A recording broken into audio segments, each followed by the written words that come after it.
Alright, we're gonna start this round off with a bang, if you might say.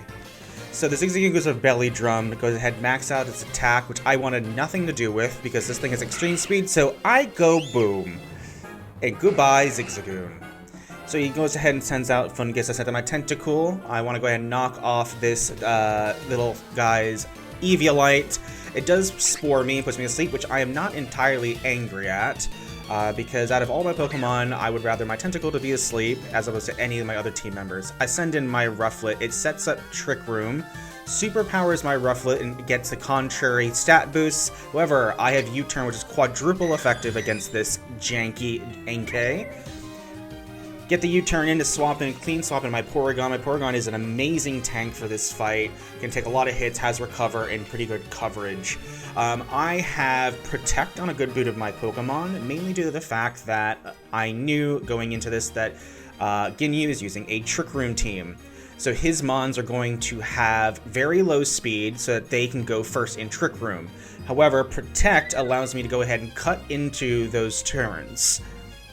And Porygon is being especially tanky, can recover, having good coverage, means that he can stay on the field for a long time and resists a lot of these special attacks that keep coming in. Of course, I have Download as my ability, so that it increases my lethality for taking out a lot of these Mons, especially these Mons that do have high special defenses.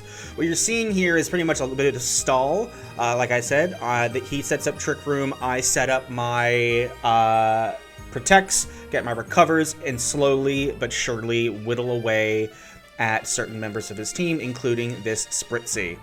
He keeps trying to use Endeavor on me, however, I am predicting the Endeavors with the Recovers, waiting for the Trick Room to go out so that I get a good solid final shot to take out this Spritzee. Spritzee goes down. He swaps back in Corphish. I swap in Chinchou because I'm expecting a very specific kind of attack that doesn't actually end up coming through, but spoilers, we'll see it later. So Fungus comes in, I go ahead and Volt Switch because I don't want to lose my Chinchou right this moment. Send in Rufflet because Rufflet has a really good Aerial Ace. So this is a Hustle Eviolite Rufflet. I swap in the Chinchou again because I'm expecting another one of that same move I was expecting before, but it didn't happen. As I mentioned, the Rufflet is a Hustle Rufflet, which means Aerial Ace is much more powerful and never misses. Crab Hammer does a critical hit. I think that would have taken me out anyway. The Life Orb chip is really starting to take the toll on this Corphish. Send in Porygon. I take a lot of damage from that Crab Hammer, but thankfully Life Orb takes out the Corphish. I am able to go ahead and go 1v1. I go ahead and recover because I just want to be sure that I am good to go here. He Fire Blasts. It's a bit of a repeat from before. He Trick Rooms. Fire Blast comes in. I go ahead and just call the Psychic, hoping it was taking out. It doesn't. Fire Blast nearly takes out Pori, and then we are going on to taking that Liquid out, winning round 1. Going into round 2, I make quite the prediction here. I exploded last time, knew he'd expect it again, so I do not explode, and instead take full advantage of setting up my full set of entry hazards against his ghost type. So what ended up happening here is that Explosion is a normal type move, does not affect a ghost type like Litwick.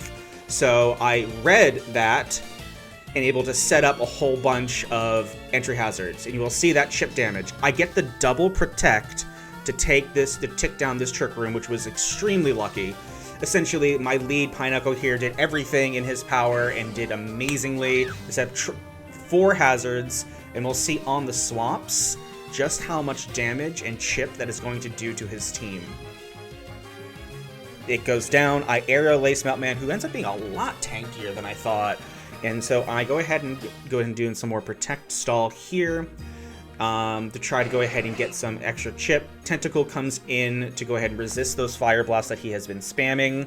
And if he keeps his Mons in, thankfully Tentacle is super specially tanky to tank that Energy Ball.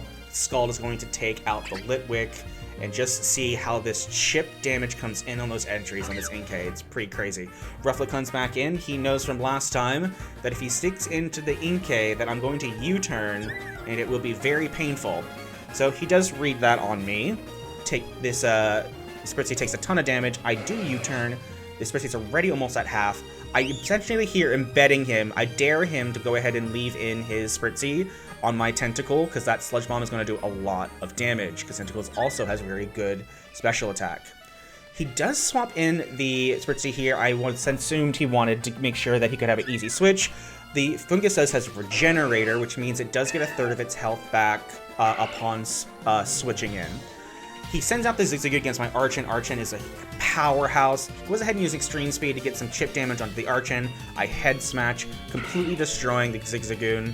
I do drop below half, but that means I proc the Berry Juice to go ahead and avoid the Defeatist.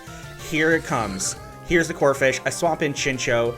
Here comes the Aqua Jet. I have Water Absorb on my Chincho, so I'm immune to those water moves so that I can bait in the Corphish's water moves against my Archon, and in a normal situation, that would have healed Chincho. So here we are, back again with the Fungus. I go ahead and faster, destroy that Grass type with a very powerful flying move. Inkay's back in, his final Pokemon.